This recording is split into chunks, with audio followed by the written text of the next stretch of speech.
Welcome to a new episode of These Go to 11. Let's turn it up.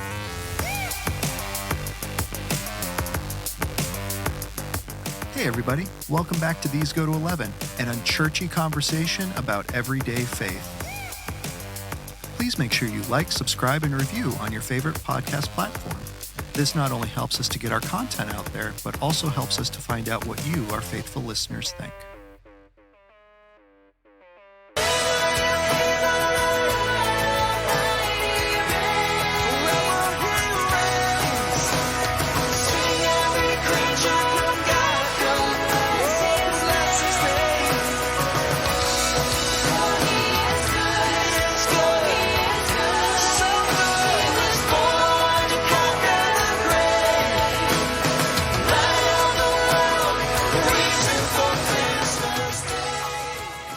Ladies and gentlemen, welcome back to These Go to 11, an unchurchy conversation about everyday faith. Please make sure you like, subscribe, and review on your favorite podcast platform. This not only helps us to get our content out there, but it also helps us to find out what you, our faithful listeners, think. Once again, I'm Nathan Bell. Joining me, as always, Greg Dutcher. Greg, how you doing, man? Well, I just thought I'd provide, Nathan, I recorded a little piece of music that I thought I'd use as the intro today. Did that at home on my Casio keyboard.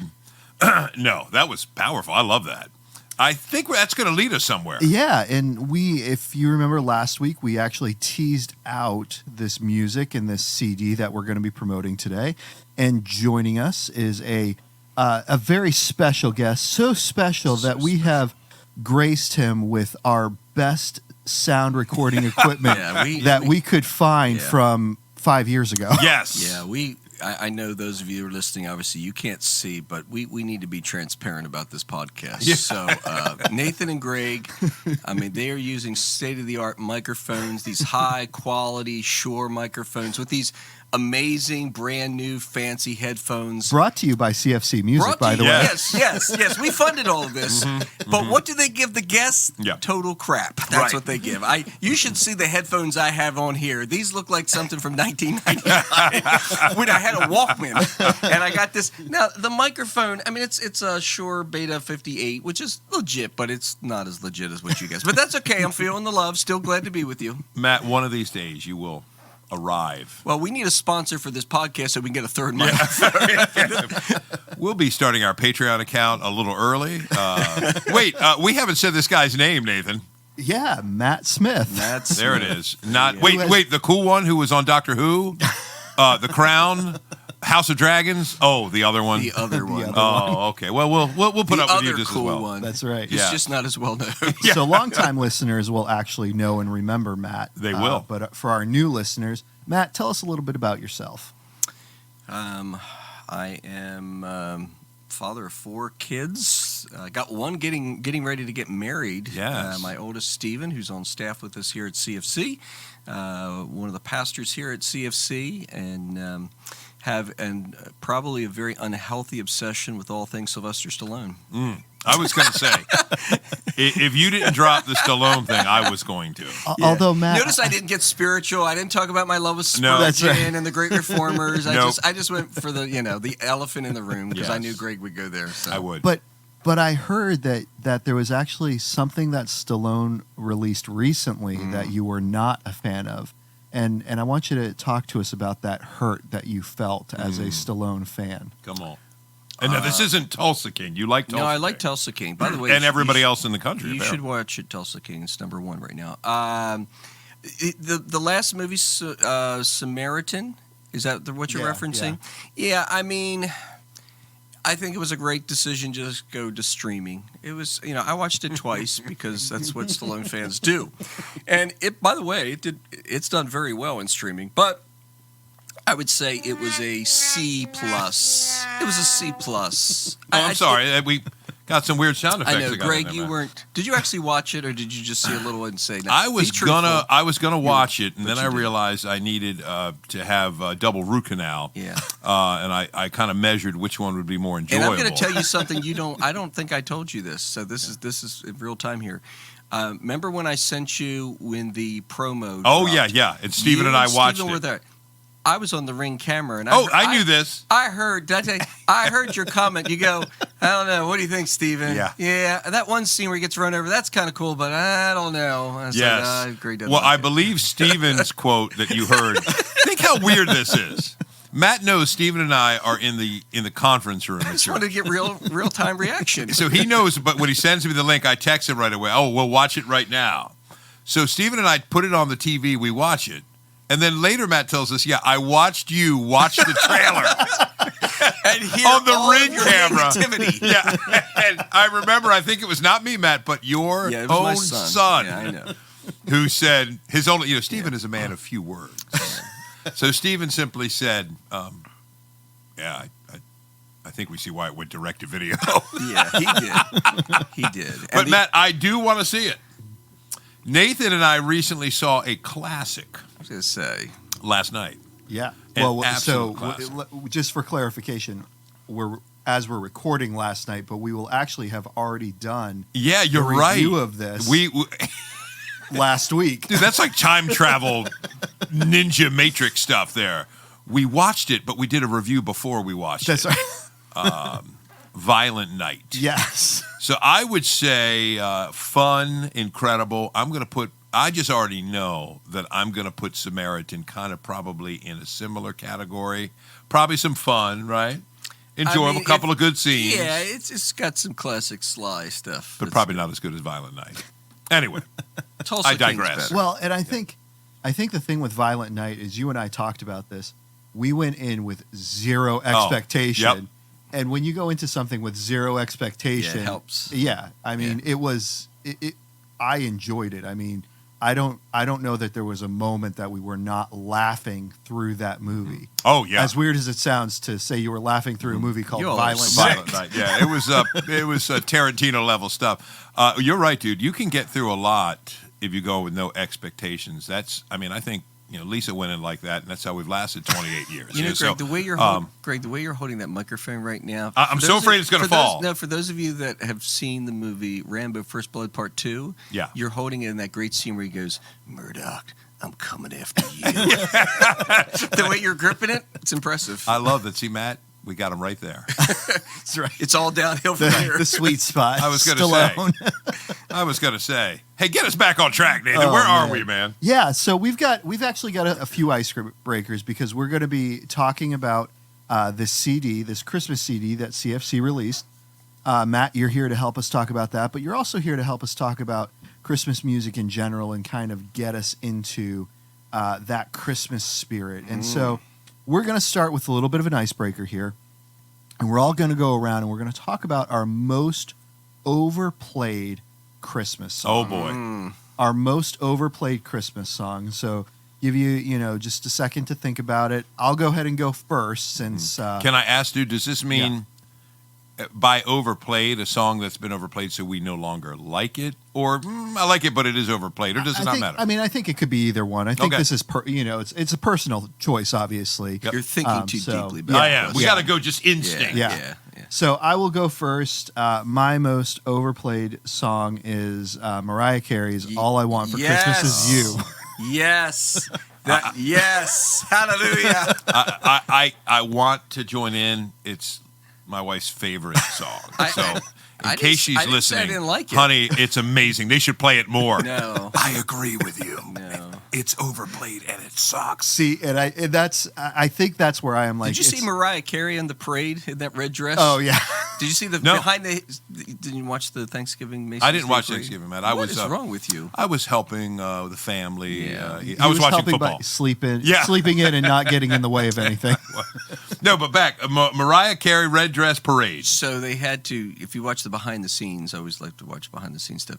Because of her dress, she couldn't walk in it. Basically, Oh, boy. So they had to actually help her get on this little platform. Yeah. It was quite entertaining. Wow. Maybe we should get into the subject. If you can't walk in the outfit you're wearing, Yeah. we'll save that. Should you be wary? We'll save it for a bonus episode. But yeah, to me, it is not overplayed. only the most overplayed song. Just it's played constantly. It is the on number one. radio. It is the Yeah, number one song. It is. Yeah. So, But and we've talked about this recently, Greg. I never really even liked the song to begin with. Yeah. It was The first time I remember hearing it, I was a teenager driving. Yep. And I remember, what is this thing? Just weren't digging it. Yeah. Because it dropped, I believe, in 1994. I think you're right. Yeah. Yep. Yeah, it was. That one is played to death, Yeah. man. That's a good choice. What about you, man? Well, that would have been one of them. I'm going to go with, Last Christmas by Wham. Yeah. I know, obviously, lots of other people have recorded it, but that one, I feel like almost any time I put on any radio, that's going to come on. Now, do you like it, though? I mean, it's one of those things where it's just so embedded into our cultural Christmas that it's kind of like I'm fine with hearing it, but it's not like when it comes on I go, oh, turn it up. Right. It's kind of like, here it is again. So the answer probably is it's not one of my favorites. Yeah. No. I feel like a song like that I can stand here once a year. It's like turkey. Yeah. I can eat it once a year. Except when it doesn't have gravy. Yes. And we won't get into that. Matt, would you care to give family. details on that? No, we better not. We won't. In case people are listening. But I feel like, I mean, even All I Want for Christmas Is You, it's a song that I could stand to hear once a year and be like, okay, it's Christmas. It's become classic Christmas. But that's it. Like, move on, play some other stuff. And go. Yeah. I hear you. Greg, what's yours? Mine, it's so hard to separate whether or not it's just because I instinctively hate it and it's overplayed, but I know it's terrible because on classic songs, I think it's number one. Mm-hmm. Bing Crosby, I mean, all due respect to the late, great Bing. Bing. White Christmas. I hate White Christmas. It's something about it. Yes. People like this? This is crap. Oh, you know what? My sister, if she's listening to this. Uh-oh. Sorry, Deb. I think she is a big Bing. Well, I get it. I mean, Bing is, you can't have Christmas without Bing, Nat. You got these classics. But I don't know what it is. That song. Craig, I think all we need is Jesus for Christmas, but that's for another conversation. Yes. Matt, we don't get spiritual till 20 minutes. Spiritual later. Right. So that's just mine. But I recognize this. But my mother shares that. We talked about it. It surprised me. I don't like White Christmas, and I all due respect, the movie, or actually the song doesn't play. It plays in another movie originally. Holiday Inn. Oh, Holiday Inn. You're right. That's right. And then they made a White Christmas, but it first introduced in Holiday Inn. So that let me ask, do you, like, when you're watching the movie, do you just cringe up when that song is Not so done? much, Okay. actually. So it's just when it's like on the radio? On the radio. Every time it comes on, it's always when I go to the sports channel. I'll come back. I think the worst part of that song is when the background vocals come on. Yeah. No, I'm not a fan of that. Yeah. See, I don't know. All due respect to the listeners who love it. Just a preference. Now, no one said, but this would be also on my list. I Saw Mommy Kissing Santa by the Jackson 5. I hate that song. You do hate it? Hate it. I kind of dig it. And I love Michael Jackson, love all his stuff, but I can't stand to listen. His voice is so high there. Yeah. I feel like he's going to blow a vocal. I know. It is. It's like almost painful. It is like superhuman. Yeah. The sound is. Yeah, I hate that song. Now, you guys know, I think I've done this on a previous cast years ago, dude. True story. It sounds like something just a preacher would do, but it is true. This is probably like 2017, 2016. I'm 46, 47. I remember I'm on the parking lot of Kohl's. Lisa and one of the girls are in getting some, Christmas stuff. And I'm just, waiting in the car, and I've got the Christmas music station on, and I'm listening to that very song, Matt. And at 47 years old, I'm sitting there, wait, is Santa Dad? And I'm, oh my goodness, I think Santa is Dad. I saw Mommy kissing Santa because Michael, no, I really did see Mommy kissing Santa Claus. Oh, come on, Michael. And it's the father. And Lisa gets in the car, and I think I'm going to share this revelation with her. And she, and I think, it was both girls, looked at me at the time like, what? Are you crazy? And Ella's like, Dad, I think I knew that when I was 4 years old. Smarter than a 4-year-old. No. So, in case you don't know, listener, it's Dad in a Santa suit. Just thought I'd share. That's good. See, we serve people on this, man. That's right. We love That's people. Good. So. All right, we've got one more little teaser here, and then we're going to go ahead and we're going to look at another song on this Christmas album. So this next question, the most underplayed Christmas song. Most underplayed Christmas song. Good I got it. question. I got it. Don't Shoot Me Santa by the Killers. Oh, what in the world? Came out in 27. Is that a real song? No, it is a real song. It was a digital download. Don't Shoot Me, Santa? I watched the video on YouTube. Actually, dude, that would have been a great song for Violent Night.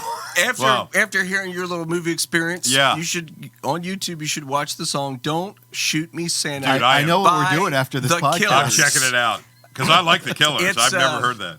Yeah, Santa. He's going to take one of his client, his people out, but not only does this person get away, but they steal Santa's car and they leave him in the desert. So it's entertaining. Wow, that's great. No, I don't know. You know what's a song I love? It is beyond cheesy, so you're gonna really make fun of me, but we will. I think I know what it is. Can I guess? Oh no, what? Faith Hill, Where Are You Christmas? Oh, I do love that song. I know. I hate that song with burning hatred. All right, then you're really gonna hate me for this one. Yeah. Another song that I really do like I get excited and I'll turn up the radio if it comes on. It's the song "The Gift" by Jim Brickman. Yeah. It is about a sappy. It's not like the Shoes song. Isn't that like with Susan Ashton? Yeah, there's a fake. Yeah, or is that a different song? Winter snow is falling, children laughing all around. Yeah, turning, I know the song. One. Yeah, I kind of get it. It's sappy, but I like it. Mine, Matt, similar. I shared this with you, I think, the other day, dude. And I don't know if either guys knows it. It's an old song by Dan Fogelberg, and it's called "Same Old Lang Syne," and I love it. And I hear it like on the Christmas radio station, maybe once, on a lucky year twice. It's just a story. You know, it starts, met my old lover at the grocery store. The snow was falling Christmas Eve. And so it's an old flame that he meets at the grocery store on Christmas Eve. Yeah. But it just tells their whole story. And it's sad. It's what could have been. And I'm not even sure it's a legit Christmas. It's kind of in the Die Hard category. Christmas is almost the background, and it's really about their relationship. But I will say this, you never hear it except at Christmas and then only once or twice. Same Old Lang Syne. But there's only one, in my opinion, the best version, and there's a lot of very good versions, but this is the favorite of Carol the Bells. Guess what it is? Is it Pentatonics? I like that one, but no, I think there's one better. David Foster's version of Carol the Bells. They played a lot on 101, and Disney used it. Oh, okay. I've been told years ago. I don't know if they still do in one of their fireworks things. Okay, interesting. You should listen to that one. That's one of my. I was talking to my oldest daughter Abby. She loves that song. David Foster. But I played for her. I said, "What about the David Foster version?" She liked it. It was Look it up. It's good. Got a lot of stuff one of my favorite. A lot of things to check out here. There you go. You didn't give yours, dude. Oh, that's right. I've got two. And the first one is Good King Wenceslas. Oh, yeah. I really enjoy that one. It's an old, actually, I think it's a German carol that was translated to English. Yeah. But I really enjoy that one. You're right. You never hear that one. I played it on trumpet. Yeah, in, and I feel elementary school. I feel like it's a really good one. I mean, and there's a lot of symbolism in there, but I feel like even on secular radio stations, that's true. They don't. I can't even remember the last time I've heard them play that. Yeah. So that's just one that I really like and wish they would play more. The second one, and actually this would kind of fit into another topic, so I'll save it for the other topic we're going to get into. Okay. But I want to play another track off of the CFC music, Christmas music. Record that we've got, and we'll talk about that for a little bit before we get into our next little mini topic we've got going on here.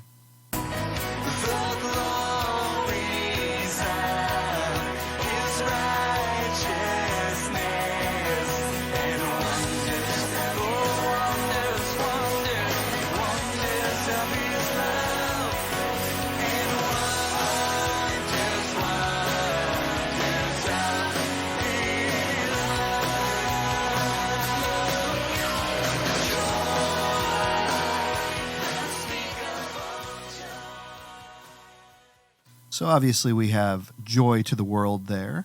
Matt, talk to us a little bit about this one on the record?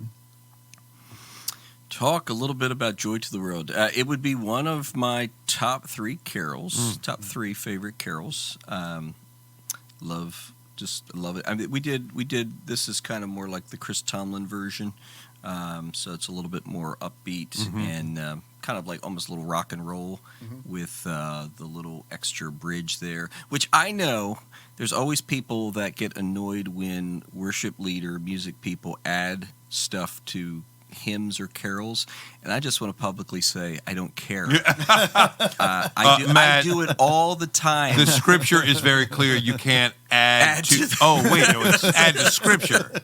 You mean you're allowed to write creative songs? Yeah, and here's the simple reason why. Because hymns are great, but they're repetitive, and there's no hook to them that takes you somewhere. So sometimes just freshening something up is nice. So I'm one of those people that likes to. I'm attracted to that. Yes. So that's part of why we. Dude, that's a beautiful version on that track, "Joy to the World." I love it. It's fun. Yeah. And I mean, I am to a certain extent a purist, but I don't mind adding things. My issue is when things get added and then you take away pieces of the hymn, because that hymn in particular is so great. All the the verses in that are just building up to something.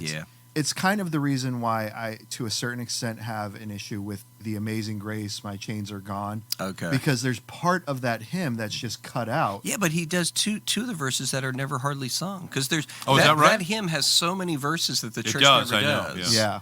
So part of my only pushback is, those songs have been done so many times. So as a musician, you're like, well, what can I contribute that hasn't been done? So often you look for verses that are a little bit more obscure.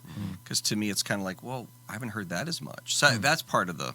So that's true. But yeah, the two verses he does on that are like, if you look up all like the poem of it, it's like way at the bottom of the list. Yeah. So Interesting. Pros and cons. Yeah. Well, I back to "Joy to the World." I feel like we make this point, or we have in previous ones. I feel like they need to be the geek and make it. It appears it's sung at Christmas, Right? But it's but it's second coming. Yeah. But it does work at Christmas. Yeah. Like I'm reading this little bit here. This is an article in the Gospel Coalition. We know this hymn is a song about Christ's second coming because verse 3 talks about sins and sorrows being no more. No more let sins and sorrows grow, nor thorns infest the ground. He comes to make his blessings flow far as the curse is found. So talking about being a purist, I'm cool singing it at Christmas, though, because that's the hope. Yeah. Right. It's what he's going to usher in. Going to do. Yeah. So to me, the two Advents are clearly tied together, and the one is It's almost a second Advent song. Yes, it is. But it is a beautiful song, and I like some of the things it makes you think about, like as far as the curse is found. That's a great line. Yeah. Ooh, man, that is good. That the sweeping extent of what Christ will do. It's the certainty of what Christmas will accomplish. Yeah, and it's a beautiful song. Well, and I think that's the great thing. We're going to get into our favorite, our favorite secular Christmas songs and our favorite spiritual Christmas songs. And I think that's one of the great things about many of these hymns is that there is just such rich language in them. Yeah. And so many things do capture the essence of this time of year that we celebrate. And so I think for that reason, it is one of my favorite times because, again, it's not something that we're singing every Sunday. It lands to reflect and really think about it during this season of Advent. Yeah. And so really love that. But let's talk about that a little bit. Our favorite. We'll start with our favorite spiritual Christmas songs because Matt, you said this was one of yours. So talk to us about another one that you really like. We said "Joy to the World." I like "O Come All You Faithful" and "Hark the Herald Angels Sing," which probably, in my opinion, especially verse 2, is some of the most. I mean, Charles Wesley's lyrics there are just so amazing. Yeah. You have just this idea of light and life to all he brings, risen with healing in his wings, mighty lays his glory by. Born, my favorite line, born that man no more may die. Yeah. Born to raise the sons of earth, born to give them second birth. I mean, that's just gospel right there. So, Greg, what about you? Well, Matt stole "Hark the Herald" from me. Sorry. So this is what happens when we don't compare notes, right? We would say there, but I would say probably it's got to be a Little Drummer Boy. Greg, I'm telling you, wait till you listen to "Don't Shoot Me, Santa" by Oh Killer. my God! Yeah, it may not get. Greg, I will never get the image out of my head of being in church on Sunday. Wow.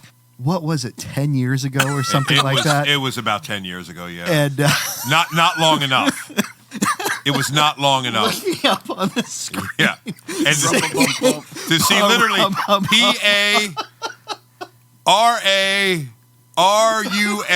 PARARUM rum. I'm like, what is this? The Shining?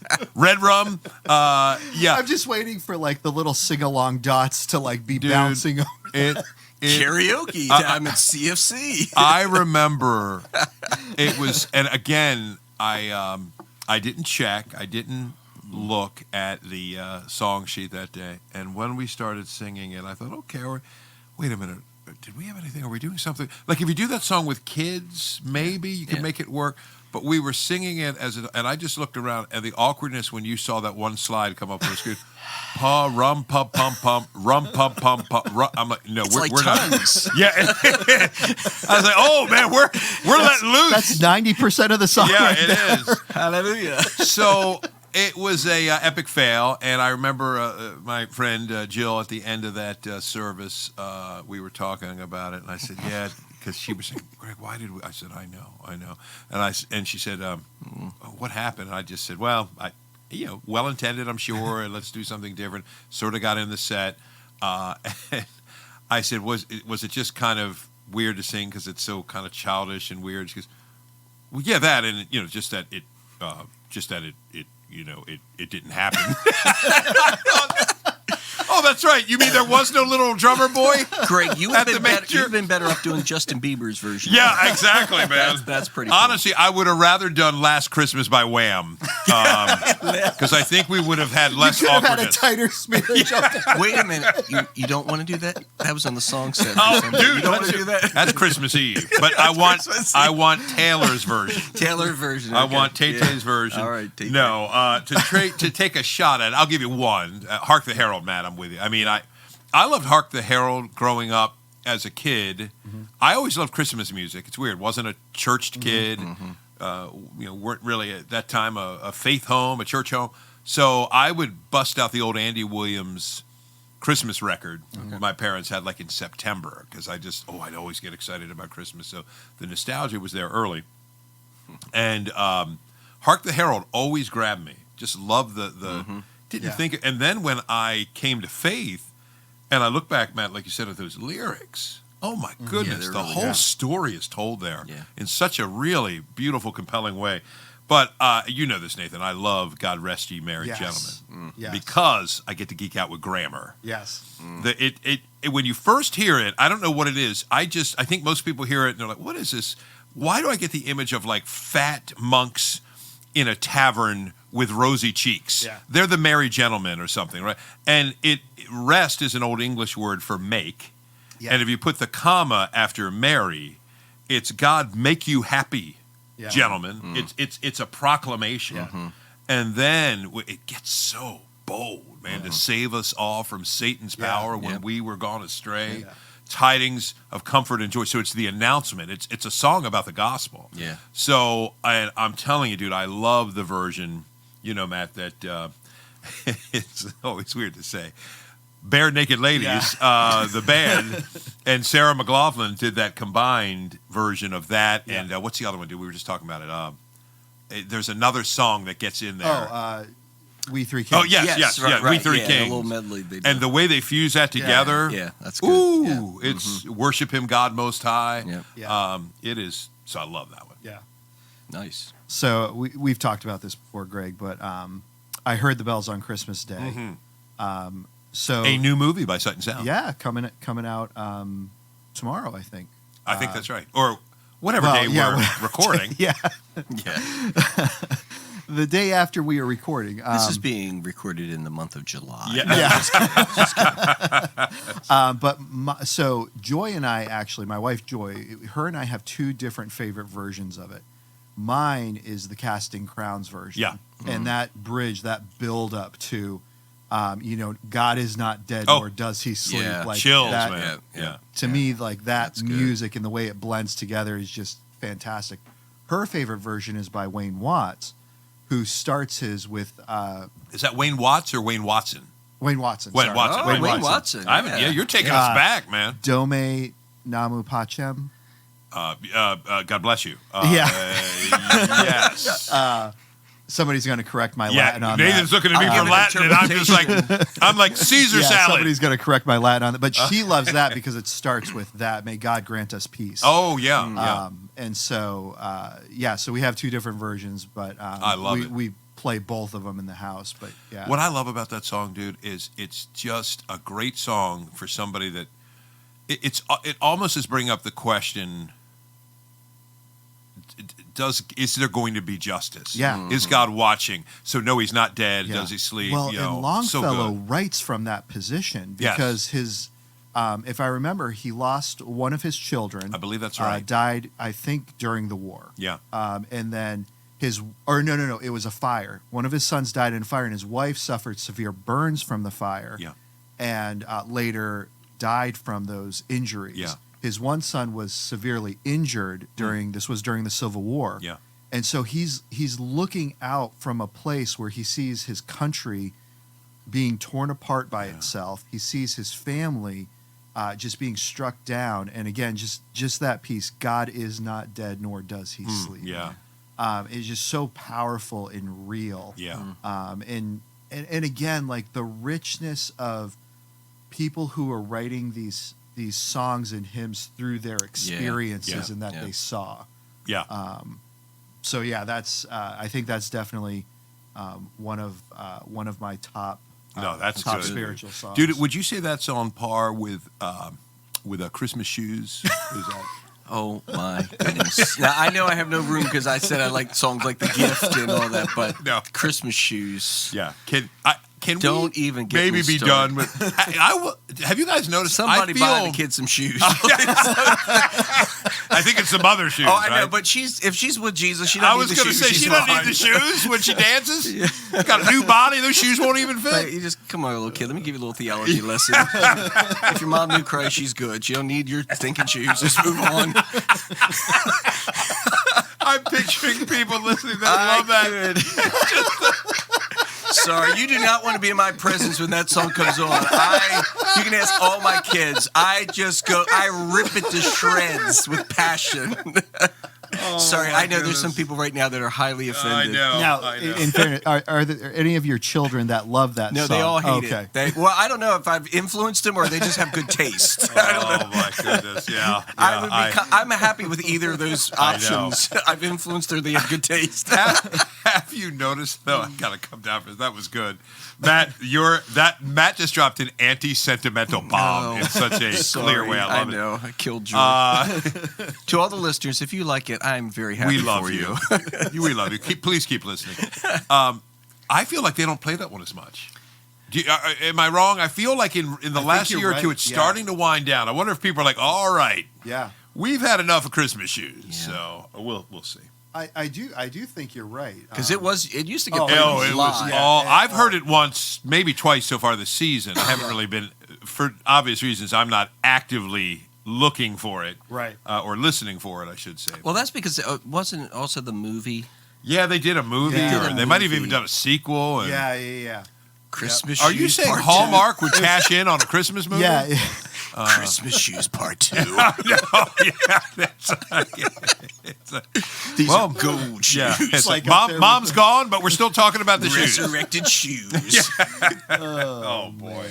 All right. Oh my goodness. All right, so let's go ahead. Let's play the next song on our list Christmas here. shoes. Please, no. I want people What to if keep I just listening. slip that in here? Like just, Good. I'll just You should like, make that the intro. record Matt's facial expressions. That's and on the drop next it. Christmas album for next year. Oh my goodness.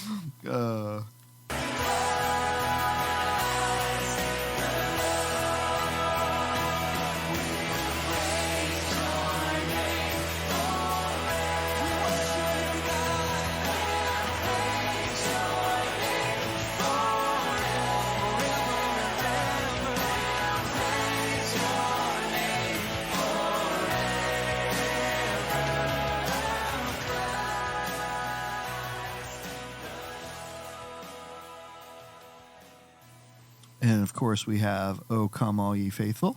Matt, talk to us a little bit about this one. I really like this version. Give credit to Passion, because that's the version we did for that. It's my favorite song on the album. Yeah, I love it. I like the we didn't get to the little ending tag refrain that's kind of fresh, but yeah, you're only getting a little clip, but it starts out very not everything on the album is like full blast. We're just kind of giving you where the song builds, but I like it because it kind of builds slowly, but then kind of just really goes to that great climax about his name shall be called Wonderful Counselor. So it's just that is that called a bridge, Matt? What is that? Yeah, in that case, it would be a bridge or a tag. Okay. At the end. What I like is being a non-music guy, but appreciating it. You sing that his name shall be, Wonderful Counselor. And you repeat it. Then when you go back, oh, praise his name forever. Yeah. There is really something like you. Yeah. You take that truth. Yeah. And like infuse it into the chorus, and it's richer. Yeah. And from a musical perspective, I'll give you a little behind the scenes because obviously you want music to speak the language that it's being wedded to with the lyrics. So when we go into we praise his name forever, we change the chords on it. We actually do a walk up. Oh yeah. So because what you're trying to communicate musically is this crescendo of we'll praise your name forever. So you're always looking with music to kind of wait to do those little hooks. Yep. Non-music people don't know you do them, but they're moved by it. Yeah. So yeah, it's good. Yeah. That's a great song. Yeah, so obviously this CD is all spiritual Christmas music or Christian Christmas music. Yeah. But want to talk about your 3 favorite secular Christmas songs because, Greg, we mentioned this on our last week's podcast, not the bonus episode, but the one that we dropped for these Go to 11 outside the bonus, was the grace of God just spreading through mankind in general, his common grace to everyone. And we see that in art and entertainment. And so whether it's just for fun or whether there is actually a truth embedded in the song, we want to talk about that as well. Just great music that we appreciate and enjoy. Oh, heck yeah. So, Greg, start us off with one of your favorites. Dude, I don't know what it is. Apple, a few years ago, featured the commercial with a redone version of Stevie Wonder's "Someday at Christmas" with Andra Day, the singer. Mm-hmm. My whole family, we all love that song. And I'll sometimes play the video if it's near Christmas time, and everybody sits and watches. Something about that song, even the original, the Stevie Wonder "Someday at Christmas." Yes, it's a quote unquote secular song. I love it because it's a wish. For really what the gospel brings, right? Someday at Christmas, all men will be free. No more wars, no more suffering. There's a sadness to it. There's a longing. There's I love when he says, maybe not in time for you and me, but someday at Christmas time. Just that, man, it pushes all my buttons. Yeah. All my sentimental sweet spot buttons. Love that song. That's good. Matt? I think I'm going back with "Don't Shoot Me, Santa." Wait, is it for the local? Is it crabs for Christmas? Oh gosh, that might be in the overplayed. I was going to say that Wow. There's a big list of songs I don't want to listen to. I've already mentioned a couple of the ones that I like that would be deemed as the secular or whatever, but I don't know. There's probably just a collection of them that they're all kind of. I don't know if any of them are a favorite. They just like them. So everything from "It's Beginning to Look a Lot Like Christmas," "Have Yourself a Merry Little Christmas," "It's the Most Wonderful Time of the Year," all those kind of together, it just feels like, oh, we're in the season. Yeah. Those are good. For me, it goes back to one that we mentioned earlier, which is "Little Drummer Boy." Oh, oh, dude! But you notice I put it. You notice I put it on the secular category. Okay. Because wait, it didn't happen? Yeah. But I can remember, you talked about nostalgia, Greg, and just listening to music. I mean, I can remember being 6, 7, 8 years old, and my mom playing the record of the Vienna Boys Choir singing that. Yeah. And just I love the beating and the cadence of that song and the way it moves along. And really, there's, and I think this shows the simplicity of the song, and it is just sentimental slop for me. Yeah. Is you can do almost any version in any way, and I enjoy it. Pentatonics does cool stuff. For King and Country, just put one out. I think it was like 3 years ago. Yep. And so, I like those versions, but really, I still go back and listen to the Vienna Boys Choir version of it. And so for me, that's probably the one that I can just listen to all the time and play through. So. Well, dude, all the jokes aside, the idea of just, hey, what I got, I'll give for him. Oh, it's cool. Yeah. And you see how a kid. And that's why, again, I would place it in that secular version because it didn't happen. It's not, we're not talking about scripture here, but like you said, the idea of, giving him what I have to give. Now, nobody mentioned Whitney Houston's "Do You Hear What I Hear." Actually, I love that. I love that version. I do. Yeah, that's I love it. One. That's kind of Little Drummer Boy esque because was there a king? Yeah. No, certainly wasn't Herod. Right.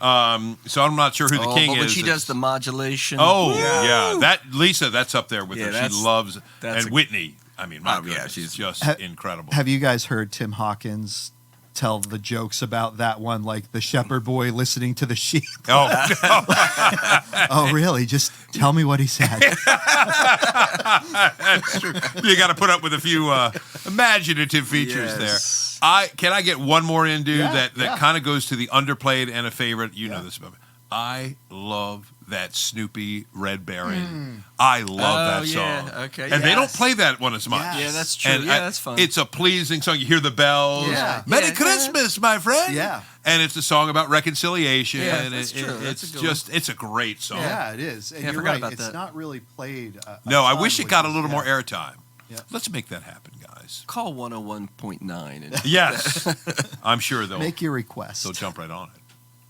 All right, so we're going to go ahead. We're going to play the next song on our list, and we got a couple other little fun Christmassy things that we're going to work through here. Okay.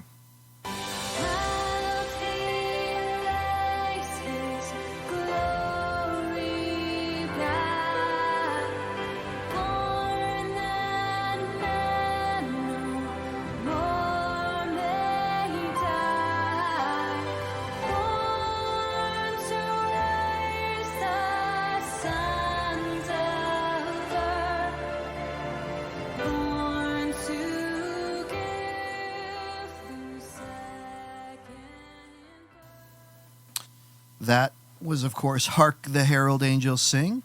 Matt, talk to us about the decision to kind of slow this one down, because this isn't normally like, this kind of slower type of a song. Yeah, so inspired by a version Carrie Job did, and actually towards the end of that, there's a choir that comes on and kind of has these almost big like drums to it, but not like in a rock and roll kind of way.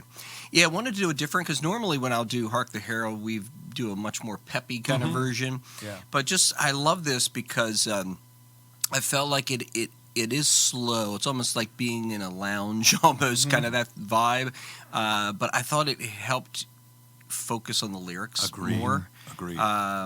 And Abby does such a beautiful job singing on that song. And that was a fun song. We shot a video. Yeah. You will remember. Yeah, it was great. And that was one of those videos that we did where we had the center stage and we had all this dry ice, which would be rolling off the stage. And the crew realized we only had one take for the video because it would take 6 hours for that dry ice to clear out of the room and we wouldn't be able to shoot it again. Right, yeah. right. So thankfully we got it in the first take. So.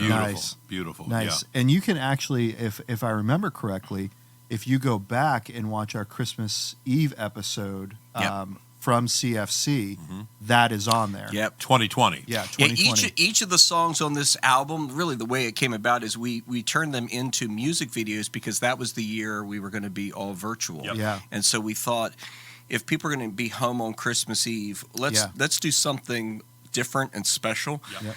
And so that was kind of how that turned out. So, yeah. Very cool. Very cool. So we're going to go ahead and, maybe another 10 minutes or so here. Some questions for the both of you here. Greg, starting with you, and then Matt, I'm going to have you comment on this. So, Greg, talk to us about an experience that you had when you agreed to not do any Christmas music in December. Yes. I remember this, by the way. That was what I call, there's a movie, I think it's called Hellish Christmas, or something in that. Worship leader at the time, not meaning to disparage that individual, just had the idea that he sold me on. So it's me. Yeah. He ran it by me. It wasn't like the little drummer boy where I stumbled upon this kind of weird. And I remember I thought, as you know, Matt, we're a little different on this. I'm such a sentimental pushover for Christmas. So I thought, okay, I don't want to let that dictate what I ask a worship leader to do when he comes to me and has this idea. Just thought, I don't want to do any Christmas music at all in December until Christmas Eve. So the thinking was because it would be more special. Okay. Dude, I fielded more complaints on that Christmas. I mean, I think there wasn't a week that went by where I wasn't getting text messages, emails, calls, people in church, and I would give the same. Well, no, understand. I love it too. Christmas Eve's going to be really special. So I made sure I told that person afterwards, hey, we're never doing that again. Ever. And so anyway. But you were going to have Matt comment, and I should not do my own comment. Yeah, because I'm sure you and Matt have been such good friends for a long time. So Matt, I'm sure you had some thoughts on that. Tell us your thoughts. My thoughts. Now, Matt, remember this is a family show.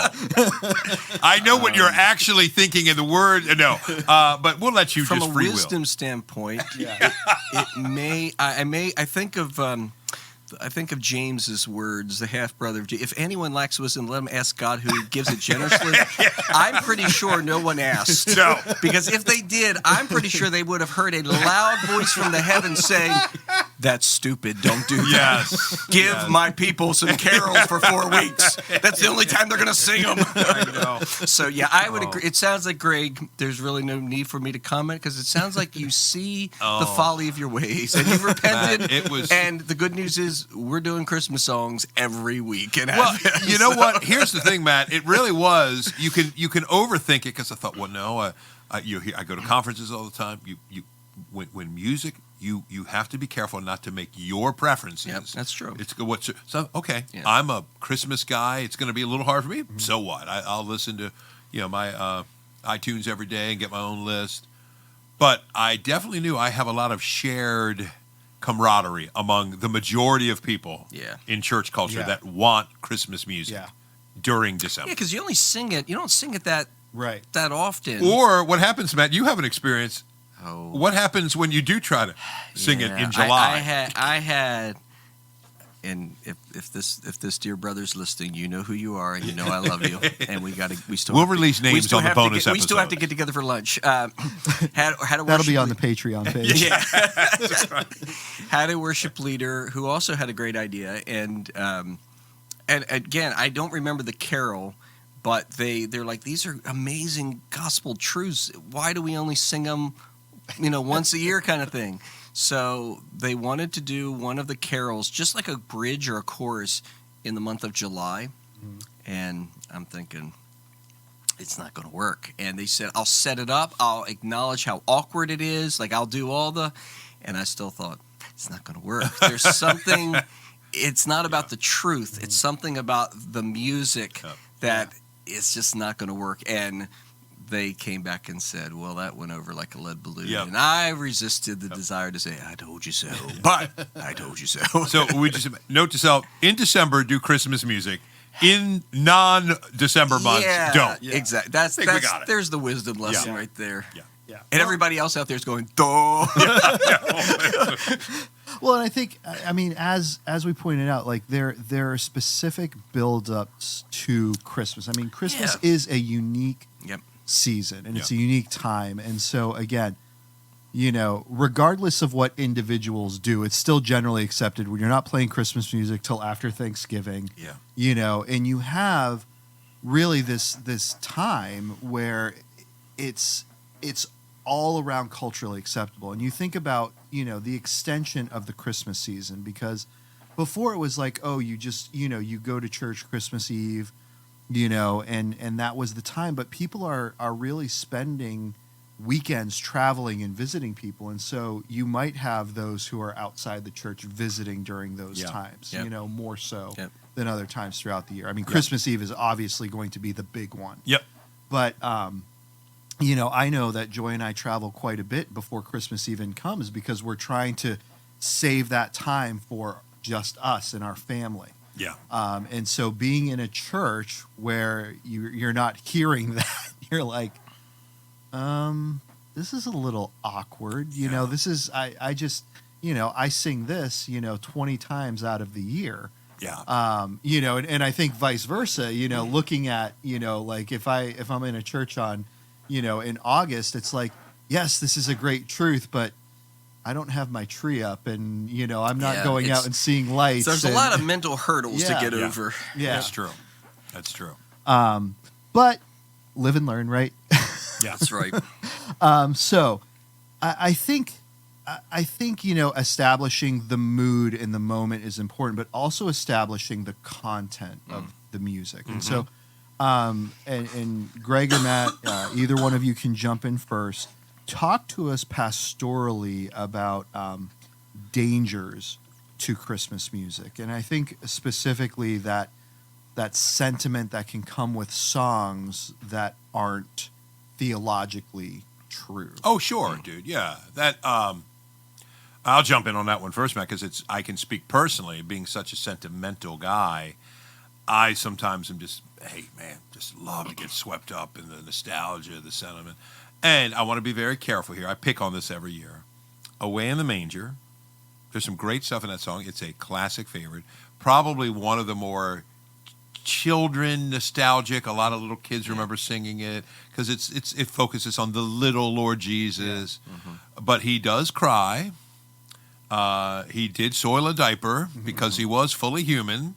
So it's just a small matter, but when we sing the little Lord Jesus, no crying he makes, that's baloney. How did he tell his mother he was hungry? Right. He didn't send out a holographic halo that didn't come out speaking King James. Yeah, Mother. Say, Mother, I would like some porridge.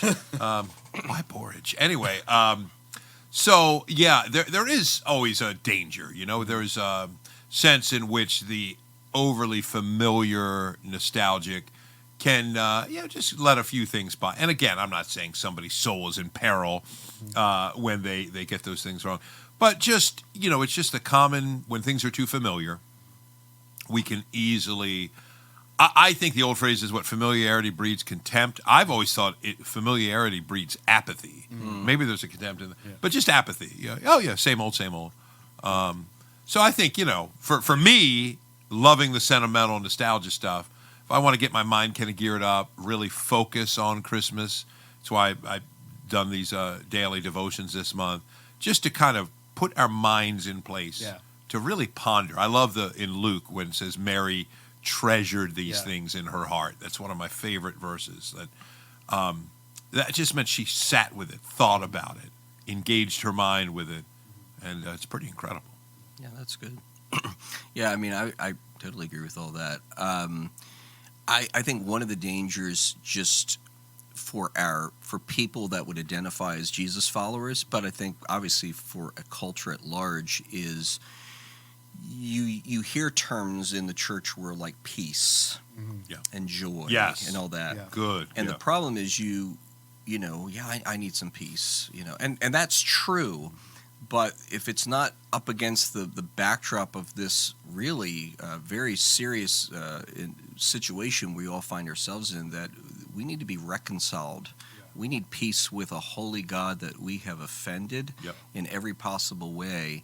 And, yes, we need to contextualize how we communicate that, especially for people that are like, I don't even know what you're talking about, or that sounds crazy. So there's a way to bring them into that so that they understand that the lack of peace that you might be experiencing, but that lack of peace has a deeper issue. Yeah.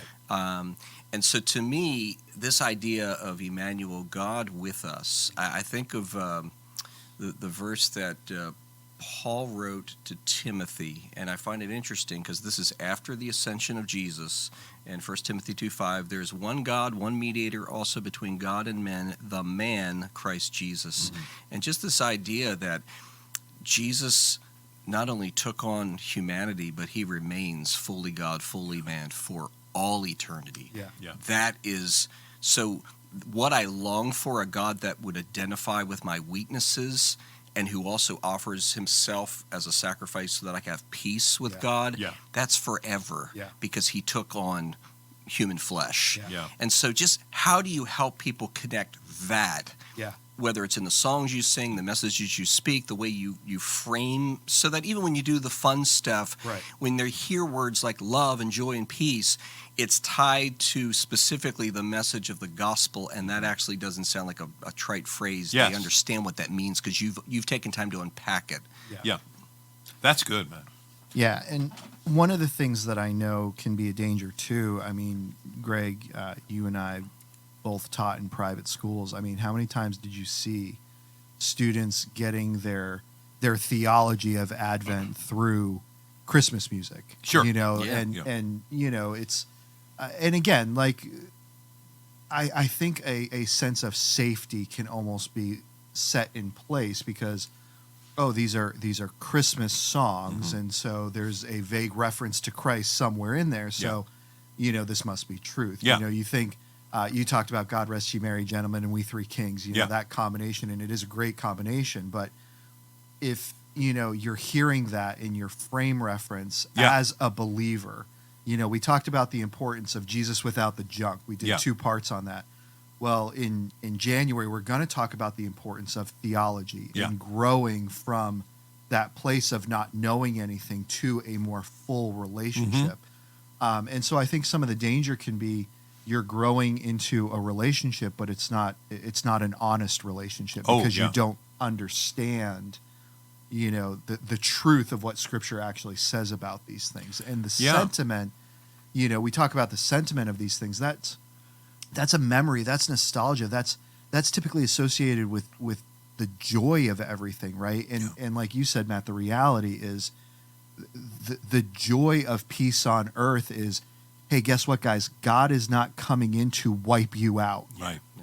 God is coming in to restore what was lost because of our sin. Absolutely. And when you think about then you go just to the culture at large, if so much of the air that we breathe is either moralism, which is the idea that, I try to be a good person so that I can get into heaven, or relativism, which is I just have my, I'm just going to do me. If you think about it, both those extremes void Christmas. You don't need That's a Savior. Great point. Yeah, you don't. But the Christmas message is good news because it says you're not good enough, so there goes your moralism, but you got something that Jesus wants to give to you that is far better himself, a perfect righteousness, a perfect standing, and relativism, it wipes that out as well, and it conforms you to something that is why you were created in the first place. And it's so all of that is almost like, how do you, as more and more as a society and people, like, we don't have the categories to even think that way. So it's almost like when you do songs, you have to find a way to realize where people are, how they're hearing the lyrics, because they can be singing the right lyrics, but they're not understanding what those lyrics even mean because they don't have categories for it. You have to create the categories now. Agreed. It's interesting. What you guys are saying makes me think, if this is just a guess, and I'll throw this out to you guys, see if you agree. My guess is, if you ask the average, quote unquote, Joe on the street, might not have a faith background, church background, but they've heard enough churchy Christmas stuff. my sense is that most people, if you were to press them, hey, why did Jesus come? I think it would probably be something in the category of, well, Jesus came here to remind us to love one another, to care for one another, and there's some be a better person. Be a better person. Get some peace, and and again, you're exactly right, Matt. The songs we sing, if we're not careful, could reinforce that without clear bridge building. Well, helping people see deeper issues. One of our favorite movies, I think it's hilarious.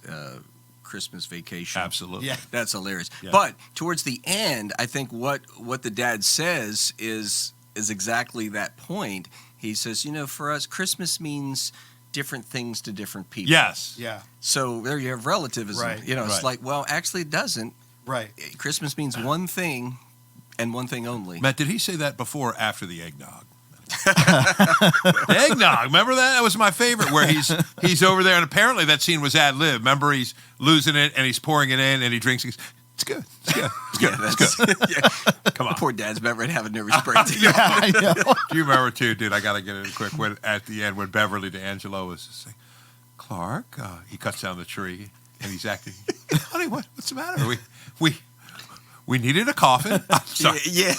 Tree, and I got it. I'm sorry. Yeah. Had to get you brought it up, Matt. I've seen that already probably at least 3 times. It's a great movie. It's good. It's good. It's good. All right, so we're gonna be wrapping up here, and actually we're gonna be playing a little bit more of our last song, which is "Silent Night," and I'm gonna let you kind of talk us into that, Matt. But before, just 2 more questions, and this one, Matt, is directly for you, and then this other one is more for all of us. But Matt, what were you hoping to accomplish with the CFC Christmas album? I mean, what was the goal in doing this? Fame and fortune. Fame and fortune. Good. Okay. Good. Which we have not achieved. So we're going to work on another album and see. Now, I mean, for the Christmas, it's interesting because we recorded a full-length album called Songs of Hope, LP, which stands for long play. Which means you need to have close to 60 minutes of music for it to be an official LP. That's just a straight-up worship. We did that during kind of the COVID thing. Mm-hmm. But then we were reopened, and then we were making another decision regarding Christmas Eve. And that's when we decided, you know what, if we were going to do a full digital experience, we could actually do Christmas videos for the Christmas Eve gathering. And we could also record a Christmas EP. Greg, do we know what the EP stands for? Ooh, is it expedited play? It's extended play, but which is that's counterintuitive. I know, but here's why. Because when it started with tracks, extended play was anything that had more than one track. So it was 2 or more songs. Oh, I see. But under 6, so it was under 30 minutes of music. So it was the idea of an extended play because you're getting more than one song. And they've just kind of kept that terminology around. I think Taylor Swift did like a Christmas album a few years ago that was like an EP. Yeah. I feel like there were just a couple of songs on it. Usually EPs can have 2 or 3, but usually if it's 6 and under, it's an EP. Expedited play didn't seem right. Yeah, extended I don't think play. the word expedited is making it. Yeah.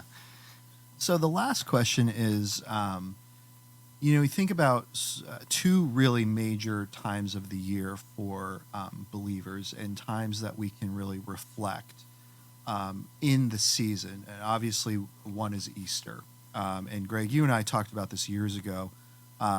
John Piper's 50 Reasons Why Christ Came to Die, why Jesus came to die. Mm-hmm. Very good. Such a great devotional book to really lead you into the season of Easter, Good Friday, and all of that.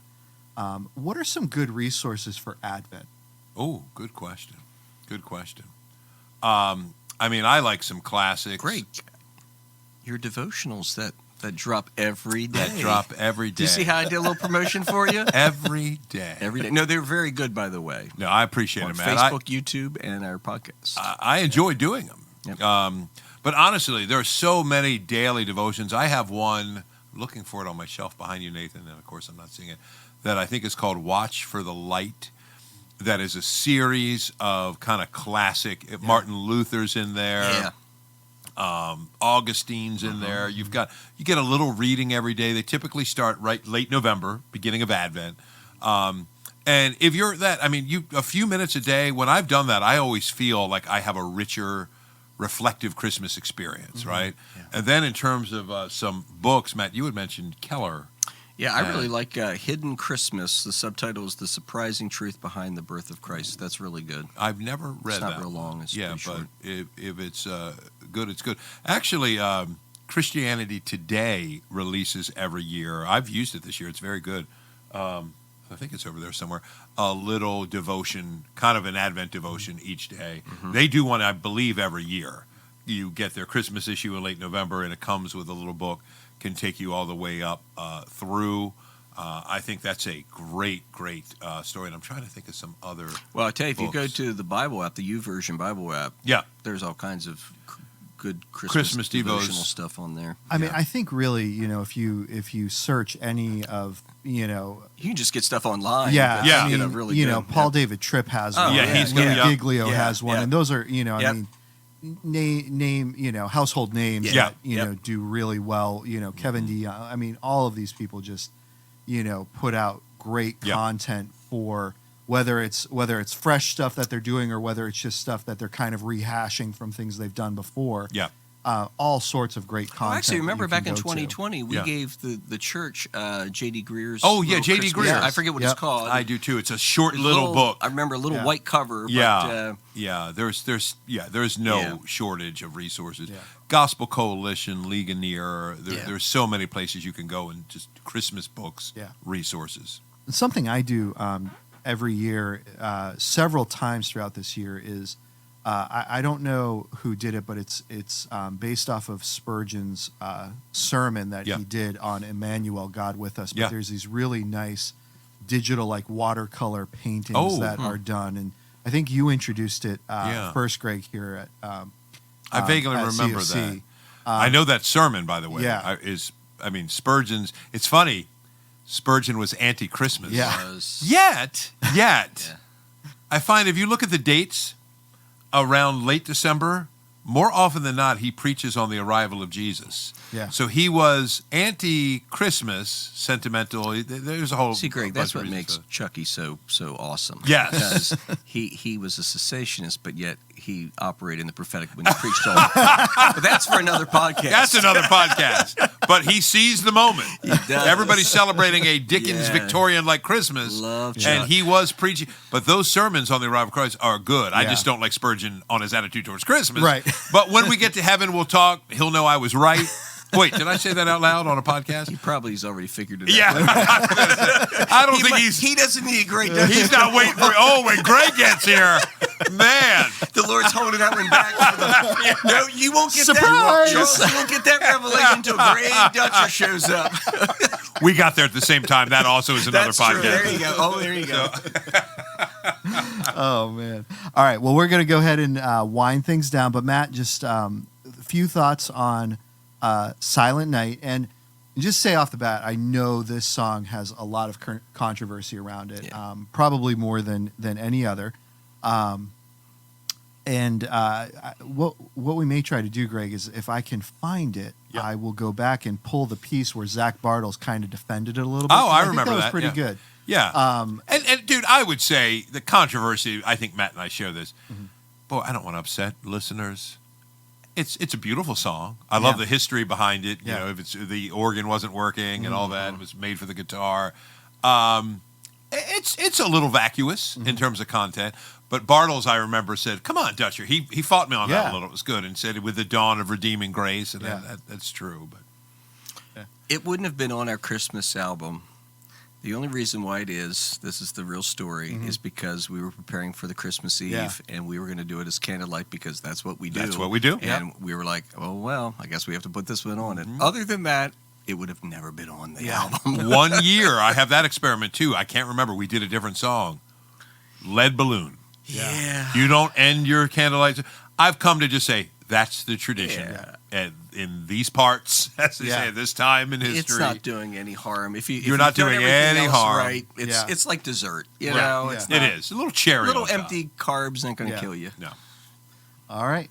Well, enjoy listening to it, and we'll see you all in the new year. Until the next time, gentlemen, we just rocked the Casbah. Yuletide style.